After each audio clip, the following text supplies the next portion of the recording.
Welcome everybody back to There Will Be Bets. As always, I am joined by my co-hosts Jake LaSalle and Drew LaSalle, and it's kind of the post-depression era. We're officially done with football. The Super Bowl happened yesterday. Well, we're recording this Sunday before the Super Bowl for those listening, so we don't know. It's going to be a choose your own adventure. If you want to know all of our thoughts on that game, we put out our preview last week. If you want to see what we were picking in that game, we were all consensus on the Patriots for the most part, and the under as well is kind of the highlights there. So we'll see. Obviously, you guys will know how this played out by the time you're hearing this, but we're here hoping that we can cash in on some of those props. But that means that football's over. And so now we are here to discuss everything basketball. If you are like us, football comes first. Football is the most important, but the sports season doesn't end in February. We just transitioned into some other fun stuff. So today we are going to break down the landscape of college basketball as we see it, the landscape of the NBA as we see it.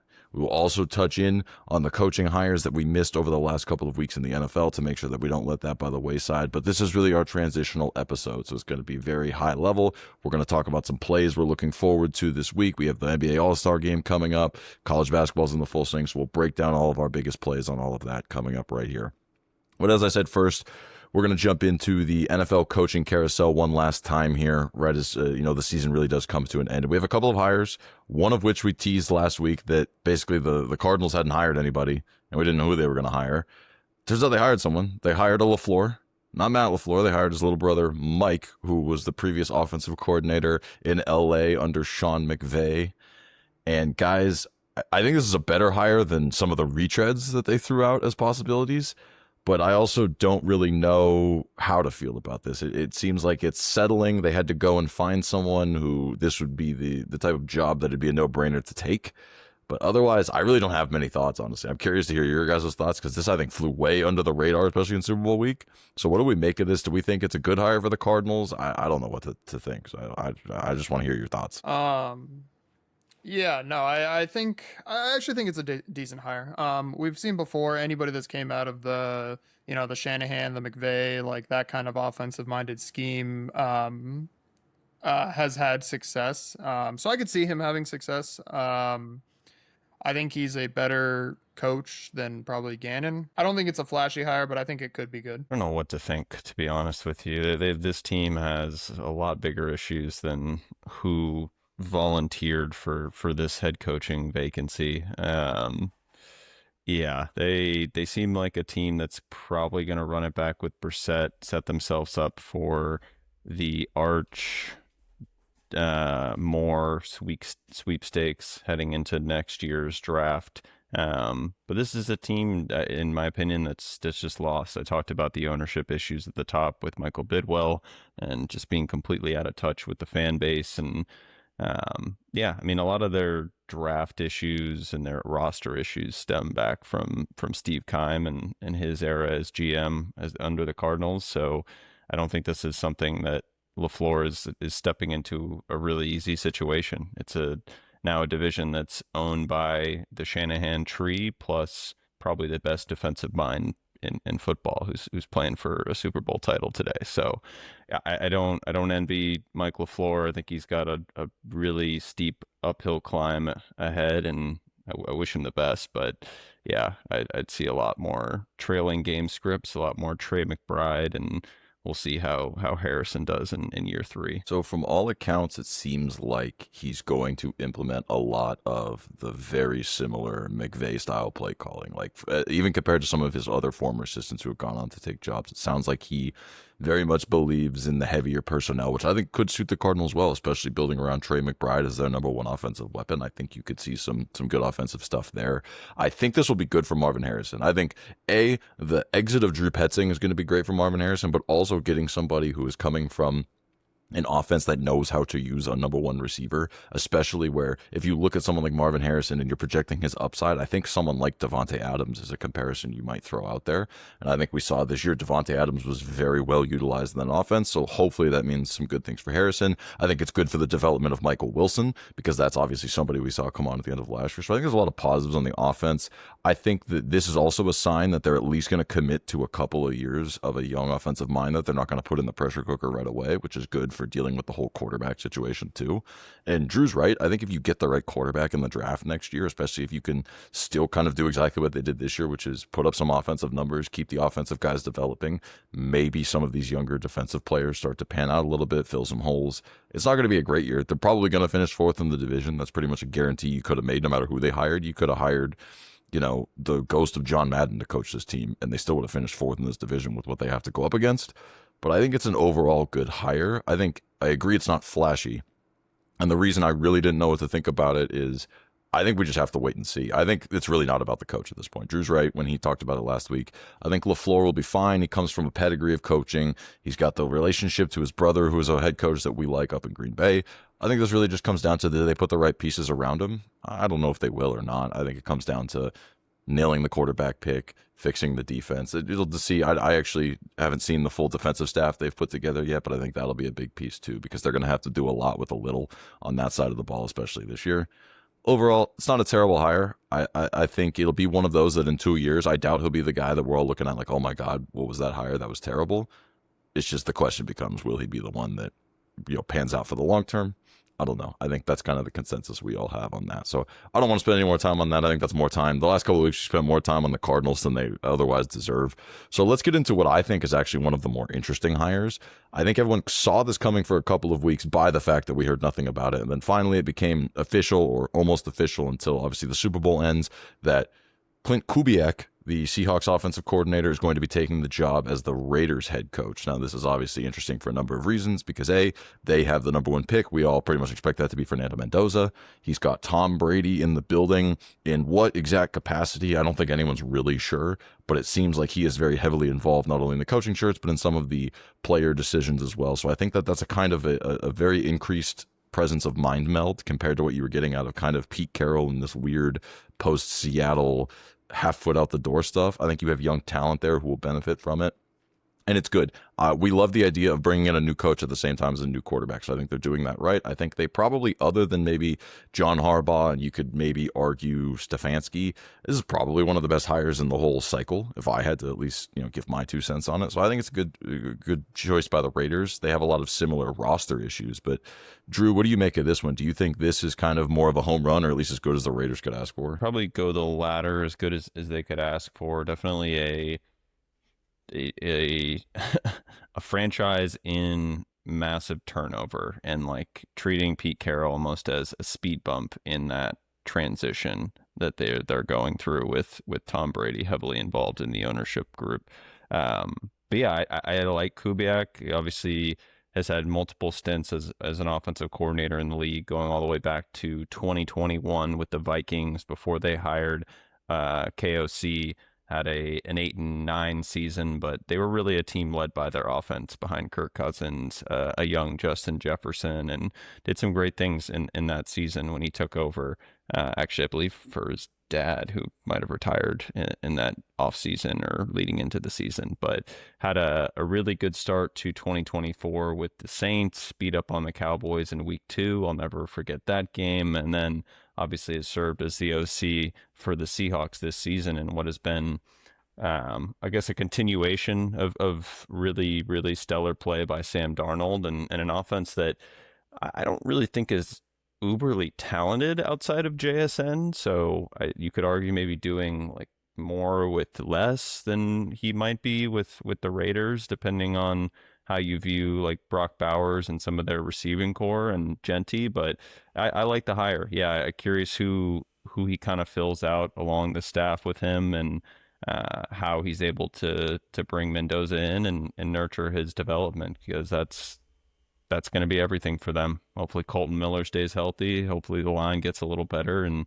they're set up a little bit better with Kubiak going forward. Jake, I know your thoughts are kind of similar to that, but the other question I have for you specifically is, I know that you and I have talked a little bit about, does this team even have a shot in the next couple of years of competing in the AFC West? Or do you think this is like we're all in on the young development of Bowers, of Mendoza, of Genti, and this is a 3-year window type thing? Is that what we're thinking? Or how do you see this hire playing out, given, the Chiefs are probably going to be on the upswing? We at least would anticipate them to be better than they were this year if Mahomes comes back healthy. The Broncos look good, and still they have a couple more years with that Bo Nix contract. And the Chargers, again, the Chargers have been on the upswing the last 2 years. They just hired a great offensive coordinator we love. How do you kind of feel about that outlook? I know we've talked about it a little bit off air, but I'd love to hear your thoughts on that. Yeah, it's obviously a really tough division to go into. Like outside of like we just talked about the Cardinals, like one of the toughest divisions to compete against. You just have so much talent at like three other teams. But I do think that this is a very good position. I like the hire a lot. I think it could be very good for their offense, especially with the talent we talked about, Bowers and Genti. If you shore up that offensive line, they could actually have a really high firing offense. And then honestly, we've seen some like not great, but not bad defensive play this last year out of them. Really, if it wasn't for the fact that Geno Smith was basically playing for the other team most of the games, they could have actually put up some wins and, it made some games more interesting. So I really think that I don't think there'll be anything crazy in the next year or two. You're going to need Mendoza to have, some time to develop. Like you said, Brady could help out with some of that quarterback development. And I think this team could be something to look out for in the next couple of years, but I do think it's nothing to rush to. Maybe in like 2-3 years, you start looking at betting their overs or something. You just look at those two divisions alone. The three other teams, you probably have 6 of the top 8 head coaches in the NFL. I mean, it is just a loaded coaching division between the AFC West and the NFC West. Like, unbelievable. I know it's a lot of the same tree in the McVay side, or sorry, in the Shanahan side of things, but yeah, really impressive two divisions, and tough to be stepping into if you're Mendoza, if you're Kubiak, whoever it is. Yeah, I think the one thing that gives me a little more faith with the Raiders too is when we talk about being young, with the exception of Max Crosby, who is not old by any means, and I think he'll end up, unfortunately for them, being a trade piece in a couple of years that they're going to have to use to probably take the next step on their roster. But other than that, all of the key contributors we've seen are like 24 and younger. I mean, Ashton Genti, a rookie. Brock Bowers is super young. Trey Tucker, who has come on, is kind of like, I don't think he's going to be their true number one, but I think he's going to be a very valuable piece in that Kubiak offense. He could fill like that Rashid Shaheed type role, right, in the long term. They've got a lot of good young pieces on offense. And then on defense, again, if you're rebuilding, it's only going to be continuing to influx young talent on that side of the ball too. So I think that's the one thing they have going for them as well, is that like it's going to grow together. And then you insert a guy like Mendoza, who seems pretty pro ready. He's mature. He's not going to take a lot of time from that side of things. It's more just going to be the learning the game part of it. I think that at least puts them in a good position to, again, maybe take their bumps again next year, because obviously, like Drew just said, I mean, it's a murderer's row, especially if the Chiefs are firing on all cylinders too. So it's going to be a tough sledding, but I think that you're at least seeing them do the right thing, which is align everything as far as timeline goes, which is key, because otherwise you end up in this weird situation where the coach keeps falling in pothole after pothole. If you can get like a Mendoza year, kind of like Shuck ended the year, where it's like you can clearly see that this is going to be a quarterback that'll be a good quarterback, but also the team wasn't ready, so he's not winning those games, so you can still get a good draft pick the next year. Like if you can see some promise from him but still get a good draft pick the next year, and then you can shore up that O-line or that D-line or something like that, they could actually start to make that next step. That's actually a thing we're kind of talking about with this next team we want to mention, although this is a concerning piece, maybe the first concerning piece we've seen coming out of everything with the Giants so far. But the Giants kind of did that last year, right? We saw some glimpses. They got their new head coach. They have their quarterback. And then John Harbaugh, I think it's maybe a lateral move compared to what he had as his last offensive coordinator, who shall not be named at this point on this podcast, but brings in Matt Nagy to be the offensive coordinator in New York, which, if you're talking about the development of a young quarterback, can you get worse than Matt Nagy and his track record with developing young quarterbacks? I mean, come on. This is bad. Is this a desperation move out of John Harbaugh? Could he not find anyone better? I don't understand this move. I really don't. I don't know how you guys feel. I think this is horrendous, personally.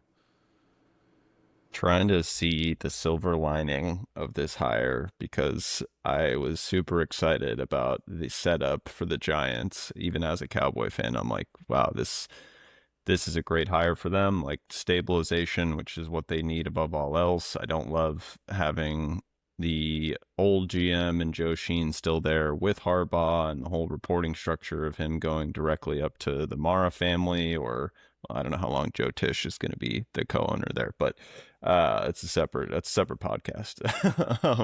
But yeah, Yeah, we're gonna have to do a whole different file on that one. a lot of NFL owners ducking and covering the last couple of weeks. But anyway, Matt Nagy, yeah, that guy.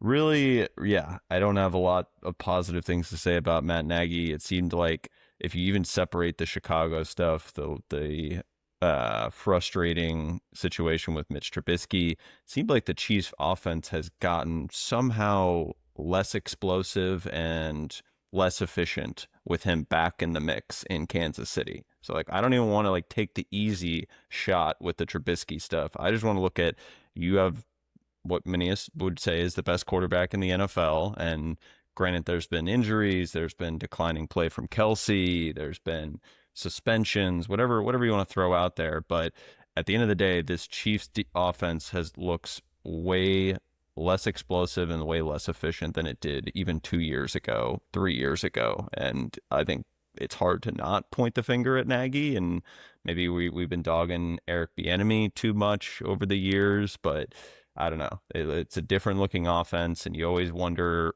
is it Andy Reid influence that is like really the driving force? Is there actually some influence from whoever the offensive coordinator is? But yeah, an underwhelming hire nonetheless for Big Blue. I really don't understand it.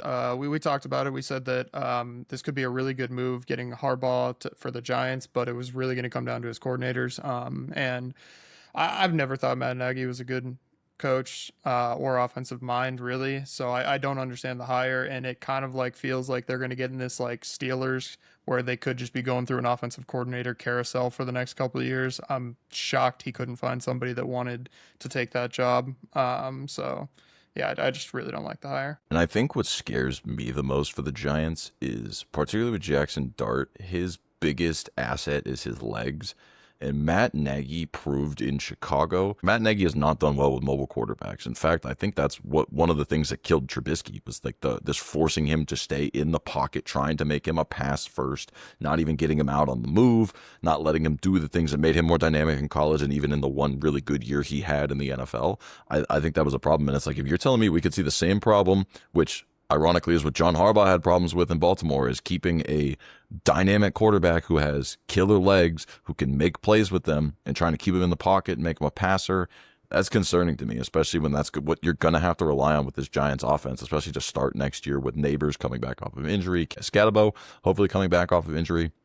I guess, like Drew was saying, if you're looking for the one silver lining, Matt Nagy's always been a decent run game coordinator. So one thing you could probably give him. So, okay, if you get Scatabo back healthy, the Giants' offensive line has gotten better over the years. So, okay, maybe that's something that we can get out of him there. But otherwise, yeah, it's like the passing game has always been a problem. I really worry about Jackson Dart's development, because the problems Dart has is he needs to develop as a passer, not as a runner. And it's like, this is a guy who is just not good at developing passers, just plain and simple. I mean, the only success story he has is Patrick Mahomes, but like that's not Matt Nagy's doing, right? So we'll see what happens, but I think it's just, I agree with Drew. I was super excited to see what the Giants have coming. I don't know how long for the world he'll be as the offensive coordinator, but we'll see. We've been proven wrong before. The one good news for them is they do not play in a division with quite the murderer's row as those other two teams we talked about. So there is potential there. Now, again, you'll have to see the Eagles defense a couple times, but they've got their own debacle we can cover in the offseason. And the Cowboys, I mean, at least when you play them, maybe even the Matt Nagy offense can put up points against the current iteration of the Cowboys defense. And Washington, I mean, I guess, you know, we were bragging about how good the David Blow hire is, but Drew's so mad he's throwing his microphone. That's how you can tell how we feel about this Matt Nagy hire. So I think we'll leave it there. I think we'll kind of move on from that. Obviously, I know we'll continue to cover in on coaching and stuff like that when we get to the draft and we get to the combine and free agency, all that stuff through the offseason. But for now, I think that's kind of our thoughts on the rest of this coaching carousel. All right. Well, like we said, I think for now that is going to put to rest the football season once and for all. We covered the coaching carousel. We'll tap back in when we get to the combine and things like that. But for the next couple of weeks, We are going full basketball mode here on this podcast. But first, if you are enjoying this video and you have been enjoying football season and are ready for basketball season, please go ahead, drop a like on this video so we can keep the good times rolling. Hit that subscribe button, hit that bell as well so you get notified whenever we put things out. We're going to be putting out more daily picks and content now that we're in basketball season with how fast and how many games coming up. So you're definitely going to want to make sure you're staying tuned to the channel and all of our social media pages, as that stuff's going to be coming often throughout the week when the games are coming up, especially with how quickly those lines come up between the night before and the games being played the next day. So make sure you guys tune in for all of that stuff coming up here as well. All right, well, that means we're finally at that time. Like we said, it's basketball season now. So we're going to start, since I'm the one that gets to set the order, we're going with what I prefer. I'm a college over NBA guy.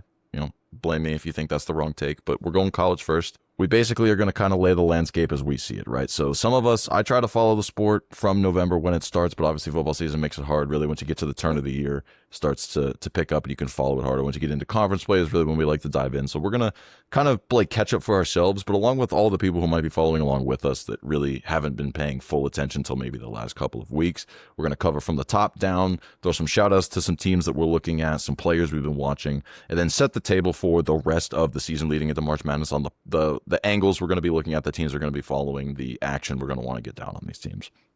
So we're going to start at the very top. And this team is the favorite of a couple of the guys here on the show, and it is the Arizona Wildcats. They are your number one team in the nation. They've been the number one team for two and a half months at this point, basically since November, December time after Michigan lost their first game, and they have not looked back since. In my personal opinion, I know these guys will agree with me, they are your clear number one team right now. There is no one else who's really been on their level on as far as efficiency, as well as getting the job done night in, night out in a very tough conference that is the Big 12.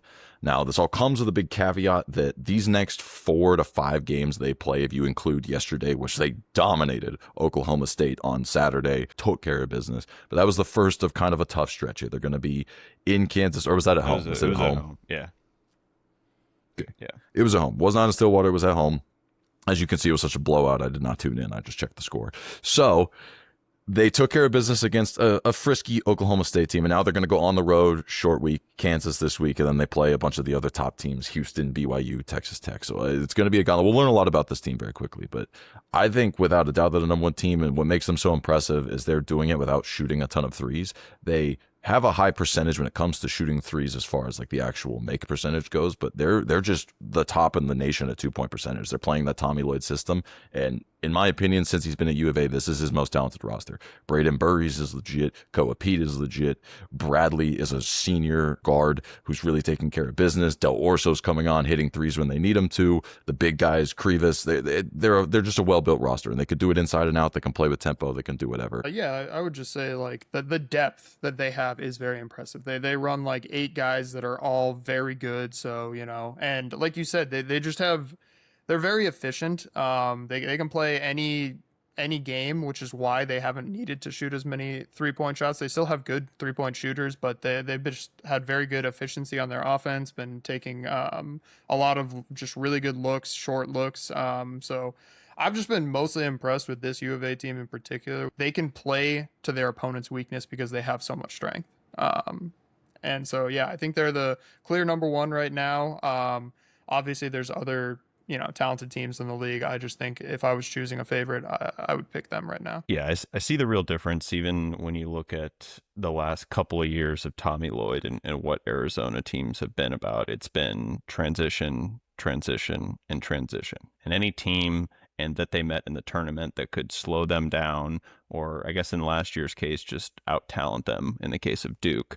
But this team is very different. They're comfortable playing in the half court. They can defend you in the half court. They're not dependent on the three. They're not dependent on transition. They really have a really wide variety of ways to break you down on offense and limit you on the defensive side of the ball. And you mentioned it. I mean, an absolute murderer's row the next 7 games. You got at Kansas, home against Texas Tech, home against BYU, at Houston, at Baylor, Kansas at home, and Iowa State at home. Just brutal stretch. It's not going to really impact, I think, their seeding too much. I think even if they went 500 over the course of that stretch, they're still going to be on the one line. This is a team that's beaten Florida. They won at UConn. They demolished Auburn. They demolished Alabama. Like, they have marquee wins all over their schedule already. So the seeding is not the issue.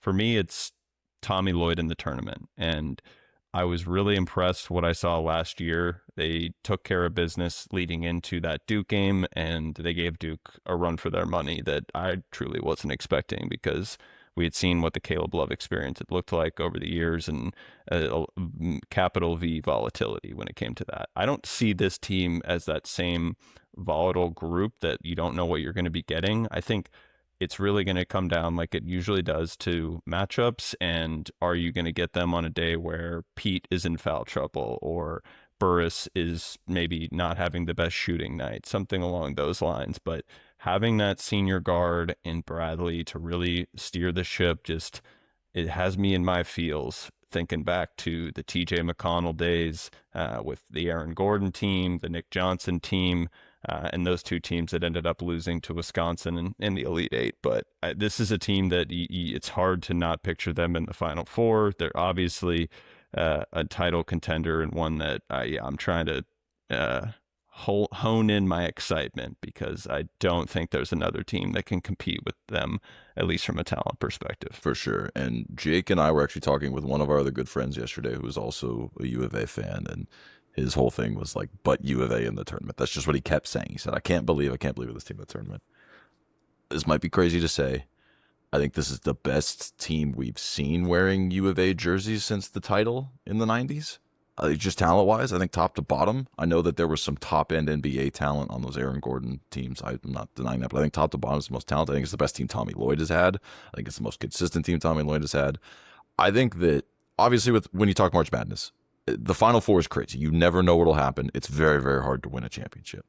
I think this team is Elite Eight at the bare minimum. If this team does not get there, something has to go horribly wrong. It has to be an injury. It has to be one of the worst shooting performances we've ever seen. It has to be something crazy, like even beyond foul trouble and things like that. I don't think there's a team that's on a seed line higher than 3 that can beat this team. I don't. They're too big. They're too good. As someone who has tried to fade them a few times, I've gotten lucky a couple times with some big numbers, but this team, they're just not fadeable because they don't have a real glaring weakness. And while they don't have maybe a Cameron Boozer level talent on this team, they've got 2 freshmen who are as consistent as they come and can absolutely fill it up when they need to. So I 100% agree with you guys. I think if you are a U of A fan, this is the year to really buy in. I think that this is your year. And I think Tommy Lloyd has been building towards this. It took Mark Few a few years in Gonzaga to really build just the slaughterhouse that he had. And I think he's following right in Mark Few's footsteps with this whole thing he's got going in U of A. And he's doing it in a conference that this year especially is talented. And again, we'll see how it all plays out. Again, this could all change. Maybe we'll see the flaws get exposed when they go up against some of these other teams. But for right now, I think for my money, they are your best team in the country, and I will be personally very disappointed if they don't make it to at least an Elite Eight run. Yeah, like the Elite, we would probably be, I'm guessing, at least an 8-point favorite in every game up until the Elite Eight, would be my guess. So if you lose as an 8, probably even more point favorite in any of those games, then you got to start looking yourself in the mirror like, why can't we do anything in the tournament? Why do we keep losing early? Yeah, I mean, we don't have to get in the weeds on it. I think there's maybe a couple of teams just, depending on where they fell on the seed line as a 4 seed in the Sweet 16, could be a shorter favorite, just depending on the talent of one of those teams. But I agree with you. I think that you're talking a 2-possession favorite against pretty much everybody other than the 1 and 2 seeds. And even then, some of these 2 seeds. And you talk about Tommy Lloyd's success, or maybe lack thereof, in the tournament thus far, and Arizona's ghosts of teams past in the tournament that have made early exits. I think you're probably right. The title team, or maybe like Gilbert Arenas, early 2000s, Luke Walton, Richard Jefferson, like those types of teams are in the same category. But for any coach that has that label as a guy that can't win in March when it matters most, you're that guy until you aren't. Every coach that has won a title and like has finally gotten the monkey off their back to have the same exact storyline until they don't.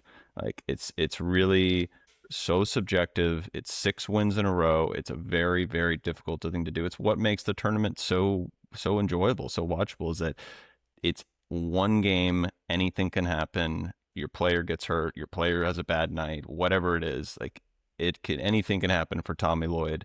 I don't think that it's an issue of him being a bad coach. It's just some things. It's a wonky tournament. That's what makes it so great to watch and such a great product. And there is a coach and a team, and I think these are very apt comparisons, that 3 years ago, the same things were being said about, and now he's regarded as the best coach in college basketball. That's Danny Hurley, and that is UConn. 3 years ago, he had come off that disgusting loss to New Mexico State in the first round, and the UConn team was full of talent. Honestly, played very similar to this team as well. And people were talking about, does he have it? And then 2 years later, goes on a tear, wins 12 straight tournament games, and now everyone, he was going to be the coach of the Lakers until UConn paid up to keep him. Right? Like that's how fast things can change. And I think Tommy Lloyd. A, what's good for him is he's a lot more likable than Danny Hurley. And B, I think he is prepared to make the same type of impact. Now, again, I'm not saying he's going to win 2 straight titles. That's crazy. That's very hard to do. But I think we could be looking at a similar situation for Tommy Lloyd where it's, like you said, it is still, you are that person until you're not. And I think that's just the trademark of every coach has to go through it. So let's shift a little bit. We'll go through a little bit faster. Obviously, these guys are U of A guys. We'll let them wax poetic a little bit. We'll go through this next section a little bit better. But basically, I want to talk about the rest of the top teams in the nation. Most importantly, I want to highlight Michigan, who, until U of A really took that top spot, was the team everybody was talking about, myself included, thought, they were out there beating teams by 40 in Vegas over Thanksgiving, and then they were just showing up to every Big Ten road game and winning by 30. Leaking a little bit of oil now. They've lost some games of Big Ten play. They don't look quite as put together. Yaxel Lindenborg has, slowed down just a little bit. Dusty May's defensive prowess on the coaching side has shown its holes, especially against some of these better shooting teams in the Big Ten. But nonetheless, Michigan up there with Illinois, probably for the teams with the most talent in the Big Ten, but that conference is also very competitive. And the point I want to make more broadly is that I think, and you could even throw U of A, who is obviously our number one team in there, into this category, is that we're in a more wide open year. Last year, we saw 4 teams who, if you look at like the KenPom metrics or the Bartorvik metrics or any of those deep analytics that said those were some of the best teams we've ever seen in college basketball that played in the Final Four last year. I don't think we have a team as good as any of those 4 teams this year. I really don't, if I'm being honest. Maybe out of the weakest of those 4, it was like that Auburn team last year that you could argue this U of A team might have been better than that, maybe. But even then, I really am not sure, to be honest with you. So I think Michigan being your number 2 team, and then you want to throw in your Dukes, who we saw lose yesterday in a lead that they blew against North Carolina. You've seen teams like UConn just kind of limping through the Big East, which stinks this year, and then all of a sudden lose to St. John's, who can't shoot threes. It's like all of these teams who've been ranked high in the year. Florida, your defending champion, has struggled.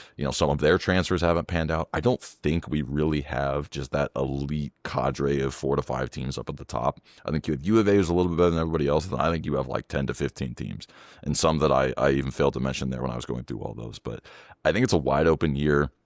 Again, I think Michigan might still be your number 2 team, but I would listen to arguments on anyone who you think is the number 2 team. But is there anyone you guys want to highlight that I forgot that you think is overrated, underrated, but just kind of, again, lay the landscape in that top 10 to 15 so we kind of know who we should be paying attention to? Yeah, it's a lot of, I'll call them like non-blue bloods in the like 2 through 4 line of seeding. Like, I was a little higher on Vanderbilt coming into the year, and they've way overperformed, I think, what anybody would have tied them to. You obviously have Nebraska sitting on the 2 line right now, and it's hard to have a ton of faith in these programs that are really like on the scene for the first time. And we're not just talking about like last 4 in, like next 4 in. Like these are like teams that will be favored going into the tournament, but hard to be like putting a ton of faith into those teams as we head in. The team that it's hard for me not to want to point out is Houston. I just love with what Kelvin Sampson does every single year. I don't know the last time I didn't have a Houston to win the national title future, actually, and not that he's paid me out on that. He probably owes me quite a bit of money, but I love what Houston has, even with the turnover they had from last year's team, which, like you mentioned, was historically great and able to pull off that upset in the Final Four against Flagg and Nipple and company. But yeah, Houston's my pick. I'm really, really excited to see how they match up against Arizona in that game, I believe in a week and a half. But yeah, they'd probably be my under the radar team. They could still get on that 1 line, and I think they're a pretty good bet to be in the mix for title contention, and certainly in the mix for a Final Four appearance. Last year was a very chalky tournament year. Not a lot of big upsets. It was, the 4 teams everybody thought they were the best teams. They went to the Final Four.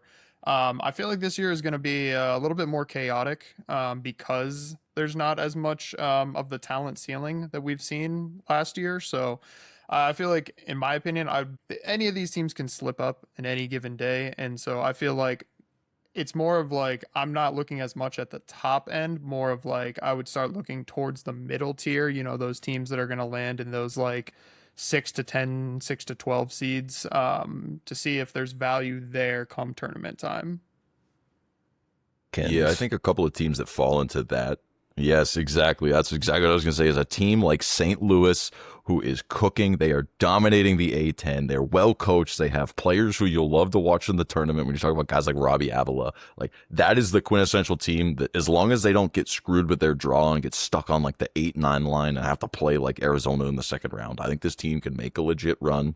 There are some other teams that I think coming out of the power conferences can fall into that same category because there's just so much spread out depth. I mean, even conferences that have historically been laughingstocks in the tournament, I think could provide some tougher teams this year, like your Mountain West, or again, the A10 with a team like St. Louis, or even if you want to drop like one rung below that, I think there's a couple of teams who could like matchup wise, like even, if you're talking like a Stephen F. Austin out of the Southland Conference. And I think could shoot the ball well, could defend well enough, could play just a junky enough style to cause some problems that could shake up the tournament like we did not see last year at all. I definitely think there are some teams that are like that. And I'm sure I'm forgetting a few others that I'd like to highlight.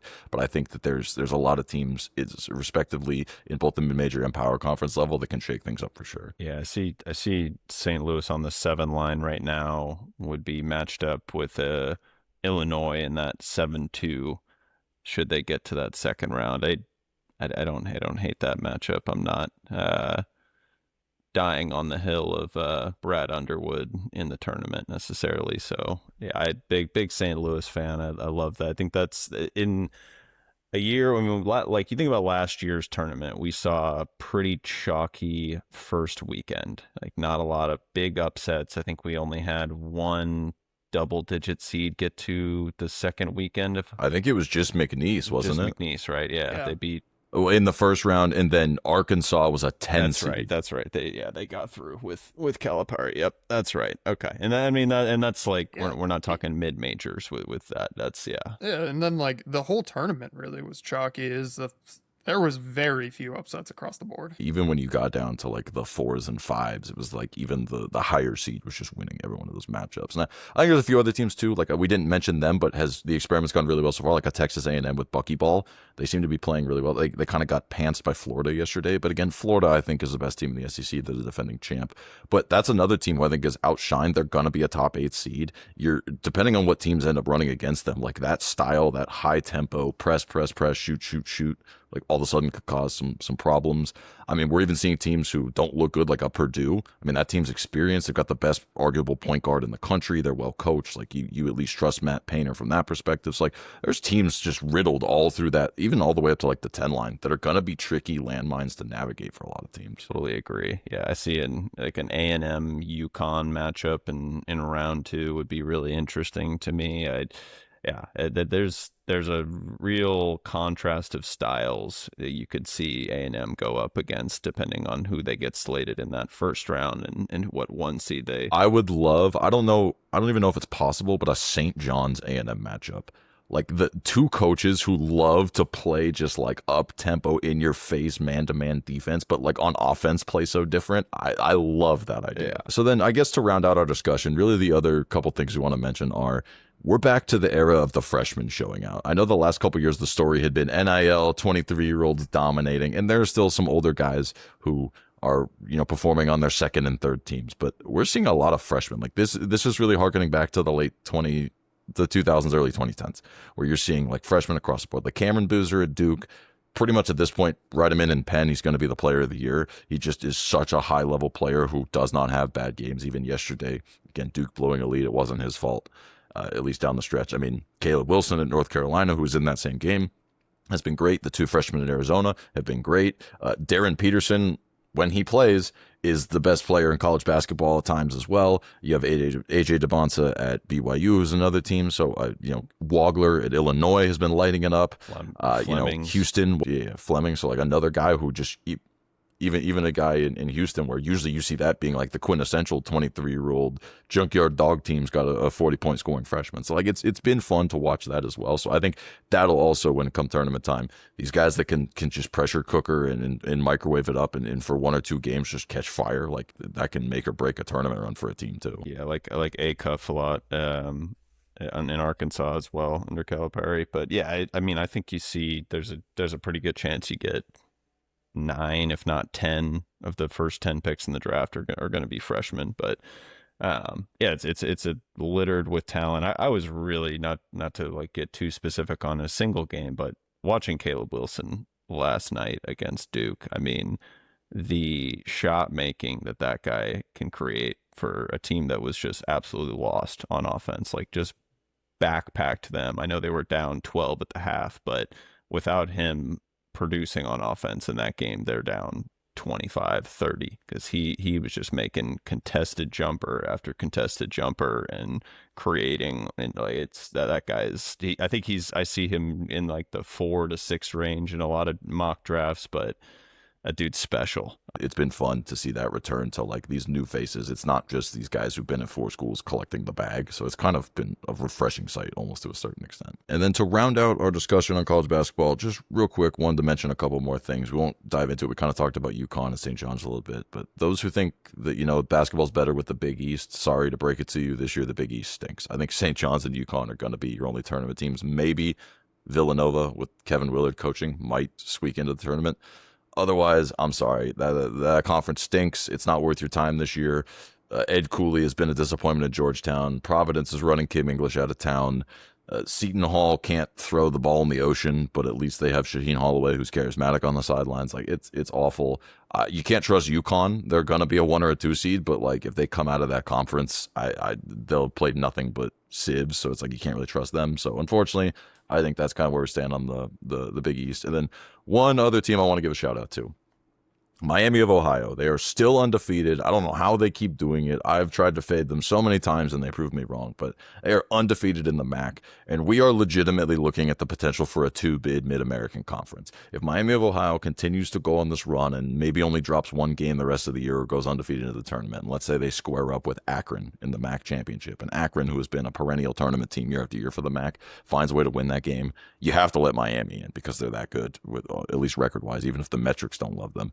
And so I think that could be really fun too, just for the idea of, again, if we want chaos, let's get a couple of MAC teams in there. But shout out to Miami of Ohio. For those who haven't watched them at all, definitely worth a watch. They play exciting ass games, that's for sure. Every time it seems like it goes down to the wire. They like even yesterday, they let Marshall get out to a big lead, and then in the blink of an eye, they were up 20. It was one of the more crazy games I watched, and that was a weird travel spot for them, and they kind of answered the bell on that. So definitely worth a shout out if you're looking for some fun, mid-major basketball to watch as well.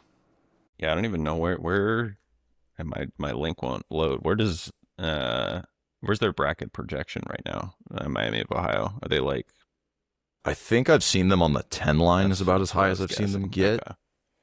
9, 10. I'd have to look where Bracket Matrix says they are, but I know that's kind of what people are thinking is like that 9, 10 line. So to where you could have a fun, 10-7 matchup, give them a shot, and then obviously from there it's all house money if they find a way to win. But it could be fun, especially if they run the table completely. I think if they win the MAC and they just stay undefeated and they handle Akron, who's obviously the best team they have left, if they play them in the tournament, I could see them maybe squeak into like the 8 line. Okay, I was like, because my mind went to what do they have to do to make sure they're not like winning in, like must win the tournament to get in type situation. Like they probably have to be like 1 loss going into the MAC tournament. I would say 2. I think at this point it's 2, as long as it's not a bad loss. Like that's the one problem when you play in a mid-major conference. It's like half of your opponents Q3, are Q4. not. They're like quad 3 and 4 teams. So you lose to one of them, you're done. But let's say they lose 1 regular season game, and then let's say they lose to Akron in the MAC title. They're in.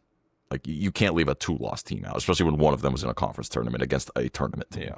That's at least my opinion. Now, that being said, if they do that, they'll be a 13 and not a 9. But Jake Stein, we got to get to the NBA. Yeah, all right. We'll jump over to the NBA. It's been a fun discussion for college basketball. We can go all day on that stuff, and we'll keep covering it week to week. But all right, jumping into the NBA now. we're getting into the point of the year where like the NBA just starts to matter, right? Throw everything out that led up to this point. It didn't really matter. The teams are standing where they're standing. You have the trade deadline, and that's really when the season starts. As teams make the moves they need to play for the playoffs. So that's where we're going to start, is the trade deadline. Giannis didn't get moved, so it really, no splash trades, but a ton of like little trades. The most notable being the James Harden trade and then the Anthony Davis trade. Those are probably the biggest, but Anthony Davis hurt. I think he's out for the year, potentially out for the year. So the Wizards are building for the future. So it's a big name trade, but it's not going to affect this year. And then, okay, James Harden, a few other names have been moved. You saw the Celtics going to get Vucevic. You saw, Porzingis getting traded as well. What am I forgetting here? There's a couple of other medium trades. Jaren Jackson ending up in Utah, which for the sake of the playoff picture does not matter at all. That's one losing team trading a guy to another losing team. But overall, kind of an underwhelming trade deadline when you're talking about drama. One thing that did go under the radar, don't know if it's going to be a this year thing, but it's just scary that the Empire keeps building because they have all these draft picks to trade. But OKC going and grabbing Jared McCain off the Sixers roster, I think is an interesting move that we saw made as well. But what is your guys' take here? Was there anything in this trade deadline that you guys think like we should be paying attention to? Yeah, I didn't really see anything crazy. The James Harden move, obviously, that team is looking to build, because we'll get into it, but the East is completely wide open. So like clearly they're trying to get somebody who has experience in the playoffs and can make that next step and possibly make a championship. But the East is so wide open that it's not the most insane trade. James Harden's kind of getting up there in the years. I think the Vucevic trade for the Celtics is actually pretty good. They're a team that just hucks a lot of threes, could use a guy who can get boards. So not a like insane trade by any means, but I feel like it's a useful tool to add to their tool belt with like I said, a conference that's just so wide open. So I think that'll be interesting. But other than that, nothing real splashy. I think you forgot to mention Luke Kennard to the Lakers. Huge move. Big implications. I think you saw the true title contenders in the NBA kind of stay put, at least with the Thunder, the Spurs, you could argue. I mean, given their success they've had against the Thunder this year, it really just like teams that are desperate and making moves that they feel is going to maybe position them to hopefully make the second round or something like that. But yeah, agree with the thoughts on the East. I'm really scratching my head with the Anthony Davis trade. I have gone back and looked at everything the Wizards GM has done since he took that position, and it's been very focused on taking on expiring contracts and giving themselves more draft picks, like really being willing to be the garbage can of the NBA for players that are on bad contracts, essentially. And that's not really what this trade was. This is like, along with the Trae Young buy low, this is like him deciding that they have some young talent that they've acquired with Sarr, with a few other players, and now we're going to go compete next year with Davis healthy, with Trae Young healthy, and the young talent around him.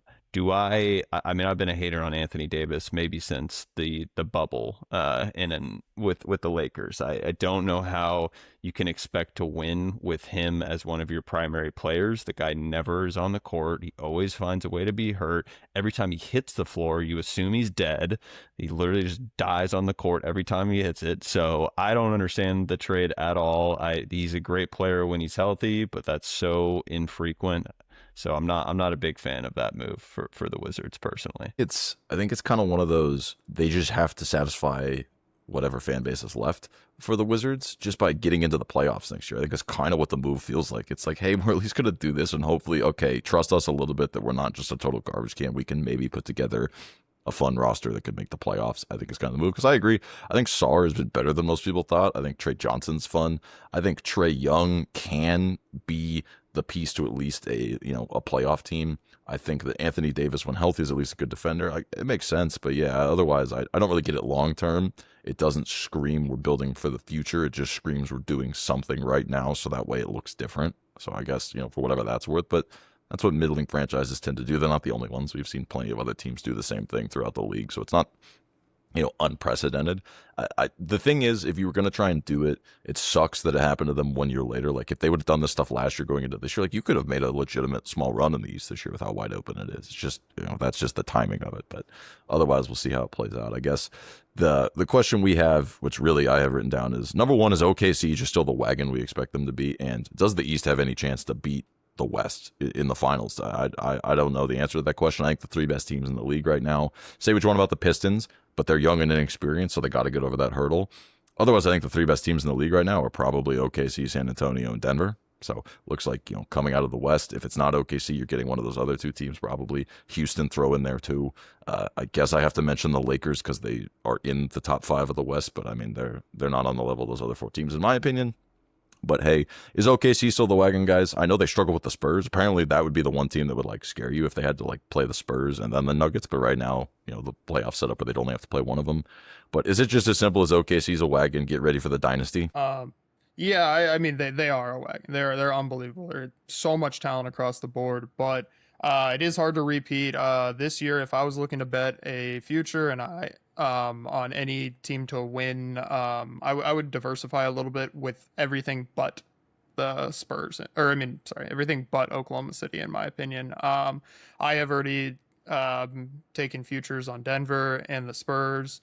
The one thing I would note is, yes, currently right now Denver and the Spurs would have to play each other in the playoffs, but Denver keeps dropping some games. Jokic is obviously still recovering from an injury. If they do slip to that 4 seed, we saw Denver take Oklahoma City to 7 games last year. The Spurs have had tremendous amounts of success against them this year. If they have to go through both those teams, I could see them, 2 7-game series in a row. Possibly you're getting tired and you could drop a series.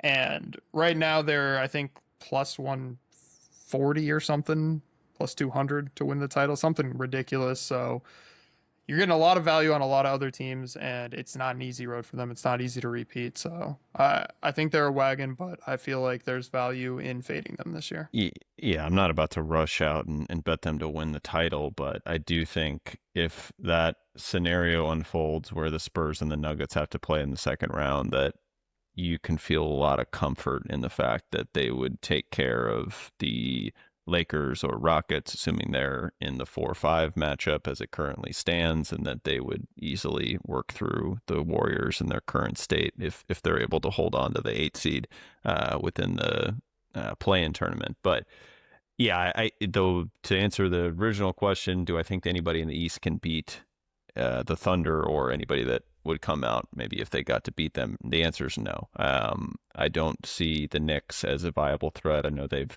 kind of flipped the switch a little bit here, winning 9 of their last 10. The Celtics are still very well coached, a lot of talent, focused on really waiting for Tatum to get back next year. But they've been an impressive story this year, in spite of without having Tatum. But I think the East is so up and coming with some of the Raptors, the Pistons. You got the Magic still lurking in the 7 spot. We'll touch on your guys' favorite team in the NBA here in a moment, but I don't see any team unseating the West this season, whether it's the Thunder, Spurs, or Nuggets. Yeah, I think I agree. I think we will jump into a discussion now about the East. I think we're pretty much agreed it's a 3-horse race in the West. If it's not Denver, it's not San Antonio, it's not Oklahoma City, it would be very shocking. I think Houston, I guess, is the one other team, the Kevin Durant of it all. They have some rising players, but they're a clear number 4. And then maybe throw in Minnesota there as well. But Minnesota, we've seen, kind of has hit their limits year after year. Ant can only take them so far. So that's kind of our thoughts on the West. But the East, it is wide open. Pistons are the number 1 team in the East. They've been good, but they're young, and it's the type of team that it feels kind of like OKC a couple years ago, the year that Luka and the Mavericks beat them on their way to the NBA Finals. It just feels like the Pistons are probably still 1 year away. I think Cade Cunningham has been an elite player this year. I think he's deserved of all of the praise. He's lived up to the number 1 pick hype. But, like I said, it's just 7-game series are different. Teams adjust. Teams figure things out. Coaching starts to matter more. And so I think there's just still a little bit of a test for the Pistons. And if we're talking outlook, I think you have to be looking for these long shots. I think there's a lot of value. Drew teased at it.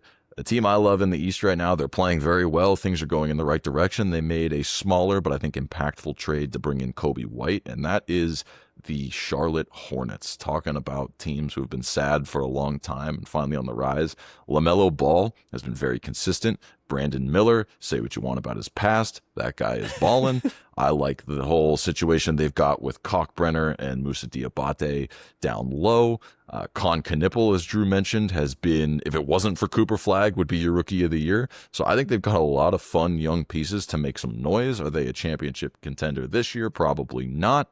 But Jake, I know you have even more love for these guys. What are you thinking about the Hornets? I know we were talking about them to make the playoffs as a future. The value might still be there on that. But what do you think about the Hornets? Do they have a legit shot? Who else in the East has a legit shot in your mind? I know you've been kind of big on some of these lower dogs. Yeah, no, I think, like I've said, the East is wide open, and I feel like there's a lot of value. I would not take one of the lower value teams like the Pistons or the Cavs or something like that. I would go for one of the longer shots because I feel like it could pay out. I am a big prop guy. I don't really like to bet NBA spreads. I like to bet the props, and Charlotte has been insane. LaMelo is an absolute PRA over machine. That guy's been cashing nonstop. And like you said, there's other guys. Diabate has been cashing his points a lot. So there's just a lot of I would say mid to higher tier players on the team that are very have a lot of value for their props and overs, and they've been playing really well together. We both bet them to make the playoffs couple weeks ago when they started this insane run where they've won 9 in a row now. 9. Or is it just 8 in a 9. row? Yeah. 9. They've won 9 in a row now, so they're looking good. So I like them. And then another team that I really like to possibly win the East as a play is Philly. I feel like they have obviously could be one of the best players in the league if he wants to show up, if he is healthy, which is Joel Embiid. He's won the MVP before. He's looking like he's going back into MVP performance. The last couple of weeks, he's been playing exceptional. He's been absolutely destroying his PRA numbers. So I feel like there's some value because they're one of the lower teams in the East. If he plays the whole year, is healthy, the rest of the team stays healthy, and he plays to his caliber, I feel like this team could be a nice payout to come out of the East, where it's like, I want to say like plus 900 or something, maybe even more to win the East. Like, I feel like there's a lot of value there for the talent they have. I think you made a good point though, like taking the win to win the East rather than to win the title. There's not going to be a hedge position going into the finals against, even if it's the Nuggets. So like taking a flyer on just to win the East, I think is the right approach there. I can see it. It's obviously never been done. Jokes all about Embiid never making it far into the Eastern Conference playoffs. We all know them. They're hilarious. I love to clown on my friends who are Philadelphia fans. But this team actually has some depth, I think, that those teams never had. Now, the whole Paul George suspension thing, weird, bizarre, how it all played out, hurts them a little bit. And then the Jared McCain trade, I think, is more kind of a sign of what they like out of VJ Edgecombe. But Tyrese Maxey's a legit star now, which Joel Embiid never really truly had his number 2 piece. Like, they tried it with James Harden. They had Tobias Harris and all those other weird situations going on at different points with Embiid when he was on his MVP run. But I think Tyrese Maxey is playing at a higher level than anyone Embiid really played with. So I can see the argument there. Plus, the whole coaching situation that they had in the past with Doc Rivers and all the other chaos going on seems like they're a little bit smoother now. So I think there's a lot of those issues you saw in the past that, could be smoothed out. And then on top of that, you don't have to go up against, the Giannis Bucks championship team. And you don't have to go up against, like a Kevin Durant Nets team or any of those other teams, or, the Kawhi Leonard Raptors. Any of these teams in the past that beat them. They don't have to go up against any of those. Like, other than the Pistons, no one really scares me enough to be like, oh my God, the Sixers can't do it. So maybe you're right. Like, it could be that kind of year. And I think I agree that you got to look long shot. And Drew also brings up a very good point. You're talking about winning the East. Like, the East is its own little tournament that we're all judging. And then they get the right to go to be the lambs at the slaughter, in my opinion. So I think that's kind of, again, the way we should be looking at this. But I think that there's a lot of value in all of these lower tier East teams if you think they are positioned to make a run. One other team, they're weird. They have underachieved, but I think talent-wise still can. It's the Magic. I think they play very good hard defense when they're healthy and clicking. Like Desmond Bain has been disappointing, but you got Paolo, you got Franz. Desmond Bain, if he picks it up a little bit, I think could be a problem too, that they're just kind of hanging around in like that 7, maybe they get up to the 6 seed, and then now all of a sudden they can avoid some bad matchups and they could be hanging around too. So I think those are all teams worth touching on, all teams I enjoy watching. If you're a league pass sicko, the Hornets, that's just the team, right? Like watch them every chance you get. They're fun. Again, it might flame out, but let's ride the hot hand till then. Let's keep looking at the prop angles, especially when we start giving these picks out every day.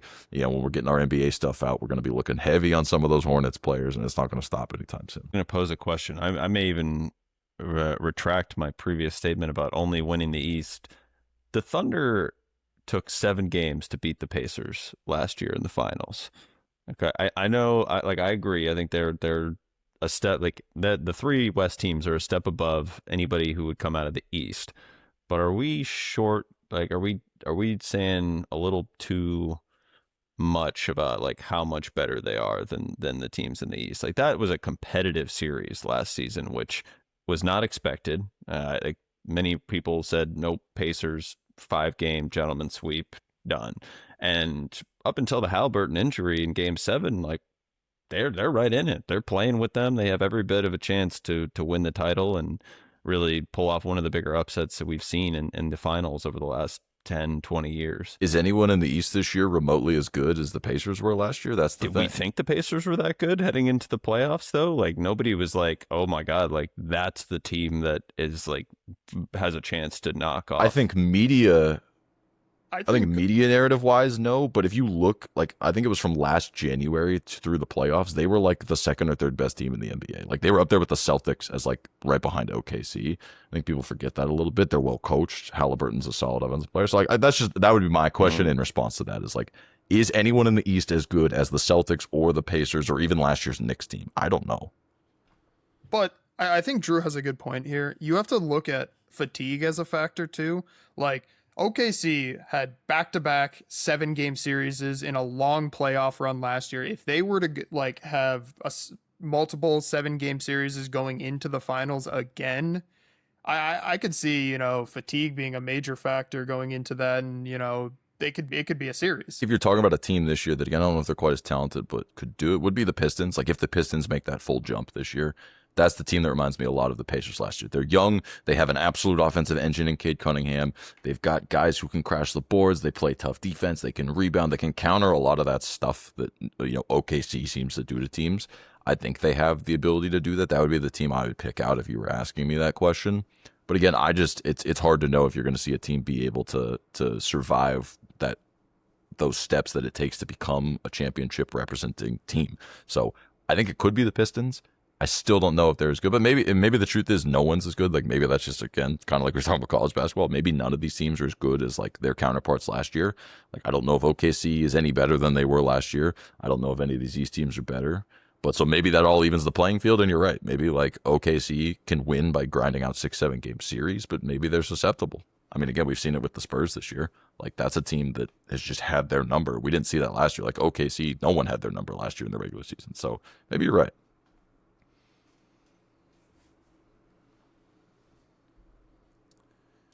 But all right, so that'll bring us to kind of the final discussion here. I think that we're going to skip MVP for now because it's kind of a 2-person show. Jokic being able to stay above the games threshold, come back from his injury. It's Jokic, Shea. Shea's probably going to win. Let's just be honest. It's a lot like it was last year. Those two are leagues ahead of everybody else. They're incredible. We'll talk about it when we get to the end of the year. Some of the other awards are still a little too early to tell. The one that I think it's done, it's over. We already know who's going to win it, but I just want to give him his flowers, is Cooper Flagg. I mean, this dude is him. Like, the questions of will he be answering the call, especially taking over, the franchise in Dallas, which, again, you want to talk about the NBA. They made sure they got Luka to LA, and they said, here you go, Dallas, you can have the next greatest thing we found. But he is playing point guard for the Mavericks and is just dominating. I know he struggled a little bit yesterday, but again, this dude's like 18 years old, and he's putting up, 25, 30 points a game in his last, 8 to 10 games. He's been insane. His PRA numbers, I know they were like in the 30s going in. The last week he's had I think 2 games where he got 50 plus. He got a 63. Like, he's been unbelievable. And like you said, the most impressive part was that game against Wemby, where he was able to put up high 30 points, where Wemby was in his face a lot and just able to didn't wasn't bothered by it. It was very impressive, and like you said, I feel like just even more impressive with how young he is, and he has so many more years to develop. And this guy could be one of the top 5 players in the league in the next couple of years, and could really turn around this franchise. Yeah, he's just very impressive, and he had a bad game last week, which, his PRA number will probably settle out a little bit, but he's been crushing it ever since they moved into point guard. It allows him to get a lot more rebounds, and he's just been able to play well against matchups. I think the only way he loses is you see Knipple be the driving force in a Hornets playoff run to the second round, or like a conference finals, or something along those lines. Because I think we can all agree they're trending toward being certainly in the play-in and having a chance to come out as the 7 or 8 seed. And if we're talking about the East being wide open, like, what does a 2-7 matchup for them and the Knicks look like? A team that's pretty much shown an inability to win on the road. Maybe they can knock them off in the first round, and Knipple again is the driving force behind it, because his efficiency numbers have been incredible, and everything that they have going right now kind of speaks to that. But I did want to call out, I don't know if you guys saw it, I meant to send it to you. There was a Fox Sports analyst talking about the current class of freshmen in the Big 12, and how there was, I think he said 5 to 7 within just that conference that were better than any player that played in the Final Four last year, which obviously included Knipple, Cooper Flagg. I forget we had Houston, Auburn. I forget who the other team was. Florida. Okay. And yeah, I was like, I couldn't believe my ears when I heard that. I was like, no, I think it was attached to his last 5 games where he's averaging, like you talked about, Jake, like 50 PRA or something ridiculous in that stretch. So crazy take. I just wanted to call it out. That's so dumb. Well, so for a number of reasons, that's dumb. First of all, Cooper Flagg reclassified. So Cooper Flagg is the same age as those guys, by the way. So, like, they are actually supposed to be the same age, and he's so good, he's like, no, I'm going to get to the NBA a year earlier because I'm just that much better than everybody I'm playing with. So that's, first of all, crazy. Second of all, is it goldfish memory? Cooper Flagg had the best college season we've seen out of a player, like, when you combine offense and defense, in the last 10, 15 years. It was insane. Like, since the mid 2000s, and some of, like, the most notable names that are NBA potential Hall of Famers now. Like, that's an insane statement. Like, that might be one of the smoothest brain things I've seen in my days. And that's no shade on, like, I think Cameron Boozer's amazing. I think Darren Peterson's amazing. But, like, come on. Like, it's like, yeah, this guy's tuning up absolute stars in the NBA. Like, come on. And, like, it's just looking back, literally when you look at these comparisons they make for Cam Boozer at Duke, who are they comparing him to? Oh, yeah, that's right. They're comparing him to the Cooper Flagg numbers from last year. Like, it's because he's almost there. Like, he's almost that good. Like, what are we talking about? And yeah, it's not like I could see the credibility if he had just, like, fallen off when he came to the NBA and it was like, whoa, maybe we were just, like, a little too eager on this guy. But, like, no, he's legit as they come. And he's playing out of position, doing, like, I don't want to invoke this because it's a little rich, but, like, he's pulling a Magic Johnson. This dude got drafted to be a 4-man, and he's running the offense at point guard. Like, that's crazy. Yeah, no, I thought it was pretty funny. I wanted to bring it in because that was a joke. Very, very, very laughable. All right, well, that brings me to the final point here, and this is really just like it's a fun week where more of like a PSA to everybody. Like, we got All-Star Weekend coming up this next weekend, and so that's always a fun time where, like, you can find some angles to play, some long shot props. You know, you got the 3-point contest, you've got, like, the head-to-heads and things like that. You've got, like, weird fun props for the All-Star game itself. There's, like, the Rising Stars and all that stuff going on Friday. So I don't know if you guys have any players that you've been watching out for this season that you not only like in the All-Star game, but just in general of where they're heading that you want to shout out or anything like that. But I think it's kind of a fun idea that we at least touch on it real quick, since it is kind of a staple of the NBA community, where, like, again, All-Star weekend is really where, like, in my opinion, the season starts. So if there's anyone you guys want to shout out just to watch not only this week in the All-Star game, but guys you've been watching that you want to let everybody know to continue to watch moving through the rest of the year. I don't really have like too many people that, like, you want to be on the watch in the All-Star game. I feel like there's a lot of, like, because obviously those are the superstars in the league. Their numbers are so inflated when you look at props. But there are a couple of guys that this year that have been really just over machines that you just want to keep a lookout for. One of them, as we mentioned, was LaMelo Ball. Cooper Flagg has been a over machine on all of his points, rebounds, assists, whatever you have there. Jalen Johnson has been an absolute machine. That guy's been putting up like 40 to 50 PRA numbers on the daily. Guy I would throw out there would be Denny Advia. I think he is a fun name who did make the All-Star game this year. I think people don't care about Portland, especially, like, the biggest thing that happened at Portland this year was the Chauncey Billups story. But, like, he's been a very efficient player. He's been fun to watch. I think he's a reserve in the All-Star game, so I don't know about any, like, crazy stats out of him or MVP or anything like that. But I think he's a name that has gone under the radar on, like, the national media. I definitely think, like, if you're going to look at props in the All-Star game, like you said, there's a lot of value in younger players that have not been to many All-Star games that want to make them, like, make a presence. There's also just value in lower shots on 3-point contests, dunk contests, because, like I said, it's just people that are, the lower tier. All these, like, top tier guys don't really, like, put in as much effort because they are that good. So the lower tier players, I say lower tier, like, they're obviously all stars, but the lower odds players in those games have a lot of value in their overs because they really are going to put in more of a effort. I did not realize that there were two Arizona guys in this slam dunk contest, Carter Bryant and we had a conversation about Keshad Johnson a few months ago, but Jackson Hayes is a favorite. What am I looking at right now?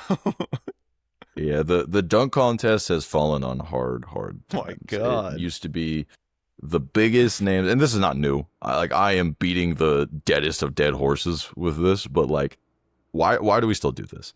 It's like Mac McClung wasn't even an NBA player and was winning the dunk contest. Like, what?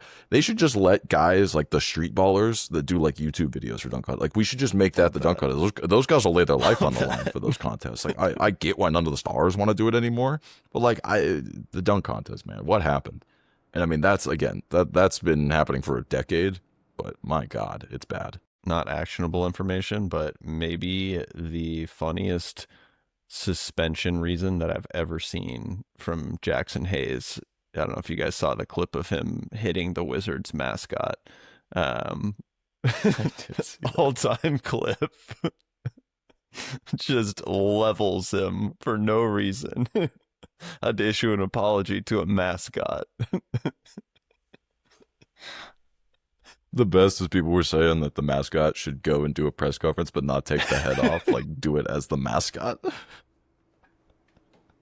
Some Ace Ventura crap right there. All right, well, then we're going to round out the podcast. I think we've rambled enough on our thoughts on the basketball season. Hopefully we've given everybody some tips, some opinions. Again, we'll keep coming back. Take a look at not only our YouTube channel, but our social media channels from here on out. We're going to be putting out nearly daily plays, whether it's NBA props, whether it's college basketball looks, or everything in between. We're really going to be trying to... Yeah, Jake has become a big fan of the rebound ladder, so you're going to see some of those.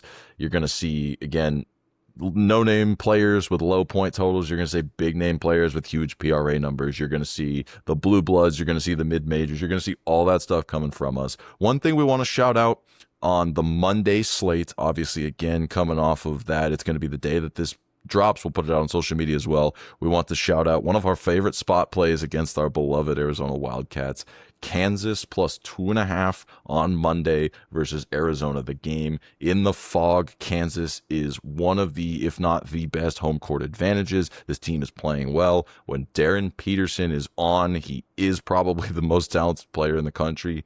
And if you're ever going to catch a good team like Arizona in a spot, it's going to be coming off of a 40-point whooping of Oklahoma State, quick turnaround, travel to Kansas, crossing a time zone, tough place to play. We think there's some potential there in the spot. And if you're going to give us any type of plus number, we think you have to play Kansas in that spot. And then if we're talking the Kansas and Arizona game, if Arizona does lose that game, then your bonus play of the week is next Saturday. Arizona minus whatever the points against Texas Tech, because you know what? When teams like that finally lose one, you trust that they're going to come back and make things right. So that's the bonus play if and only if Arizona loses that game. Especially when they're back at home and they don't lose at McHale. Well, there you guys have it. Obviously, again, we're at the end of the episode, but it was a little bit of a different episode. We're in that transition period, as we stated. It's all basketball from here on out. We'll touch on the NFL and football when the time comes, but we're hoop heads for the next few months, and we're going to have some fun doing it. So hopefully we gave you the lay of the land as we see it in both college basketball and the NBA.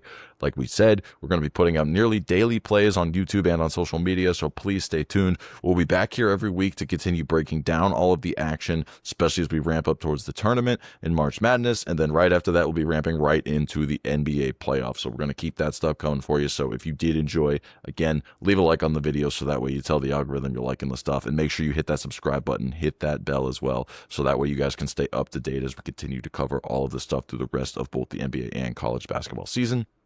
As always, we want to thank you guys for watching, especially if you tuned in all the way through with us, and especially more than most, obviously we're recording here on Super Bowl Sunday. We want to wish everybody good luck on their wagers, not only today, but the rest of the week until we see you guys next time. Let's go. Let's have a week, finish off the NFL season.